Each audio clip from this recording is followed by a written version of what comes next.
This is going to be a short and sweet video.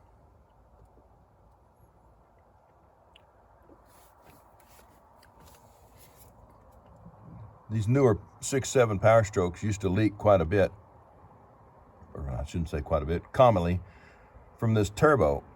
It used to have a screw-in fitting. It was a jiffy fitting, so you plug your hard line in, it just clips in with an O-ring. This too has an O-ring, but it's got a keeper bolt on a flange. I'll show you that in a second. It comes out the same way as the other videos on YouTube show you. But, you know, you got to take the plenum out. I took my valance off just to get the junk out of the way, but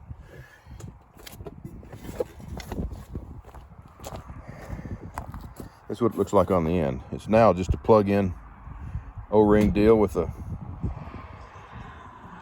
bolt hole for keep it from rotating. Hold it down.